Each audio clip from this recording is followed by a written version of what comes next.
I'm Brad Morrison. I'm Pi Lambda Phi from the class of 1978 at the Massachusetts Theta chapter, which is at MIT. When I graduated from MIT, I went out and worked for about 4 years doing cancer research. And then I went over to the dark side and got an MBA and spent about 15 years doing management consulting. A very enjoyable time.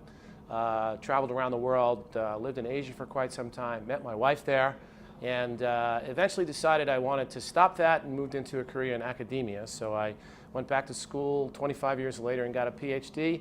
And now I'm a college professor, and I love teaching. I love working with young, aspiring students and the like. Of course, the joy in my life is my family. While I was living in Hong Kong, I met my wife, Sally, who is a Filipina. And my wife and I recently adopted a 3-year-old boy from the Philippines. So now we have a son, and he and she are the joys of my life. So it's really, really quite enjoyable. Brad, what originally attracted you to Pi Lambda Phi, and what has kept you involved over all those years? Well, those are two really different questions. I think I was originally attracted to Pi Lambda Phi pretty much by dumb luck. As an entering freshman at MIT, I was heavily rushed by some guys from Pi Lambda Phi. I still remember going to a rush party in the summer preceding my freshman year at a town that was just a couple away from my hometown, because that's where they had the party, and I was close enough, and I went probably because it was close. But I just befriended a couple of guys there, and they doggedly pursued me during the rush week that followed. And I became what some people at the MIT chapter call a suck, which meant that as soon as they saw me and spent some time with me, they knew that they were going to be able to convince me to pledge, and we used the word pledge in those days, so it was legal.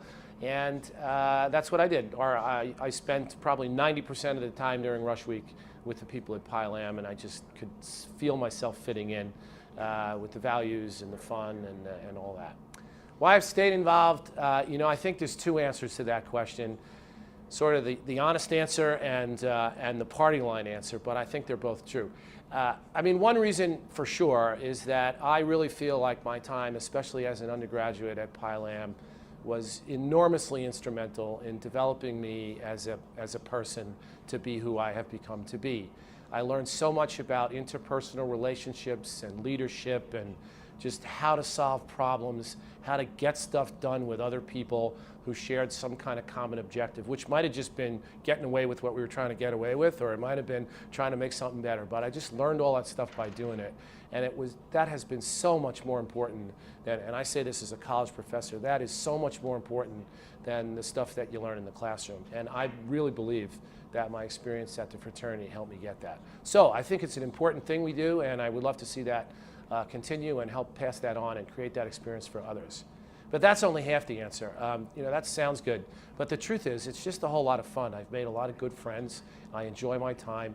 And I never feel like I'm doing this because it's a value-driven decision that I'm trying to do something nice for other people. I'm in it for me. It's fun, and I enjoy what I'm doing. So, Brad, maybe you can just speak to the creed just for a moment. Whether the creed was one thing that attracted you to Pi Lam, or it's one thing that keeps you involved, and how is that creed relevant to you in your career and now as a college professor? Sure.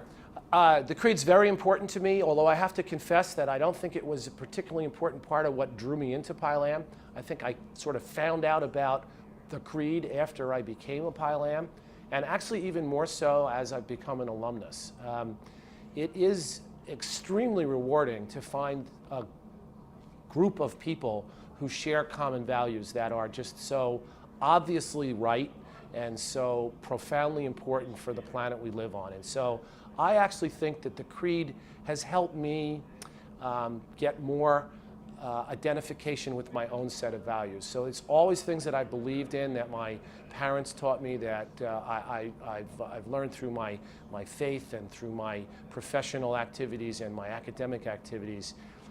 But the creed articulates it so clearly, and it helps to unify people who don't often like to talk about those kinds of values by standing up every once in a while and saying those words. And it serves as a great reminder of things that I think I and everybody else around here believes in.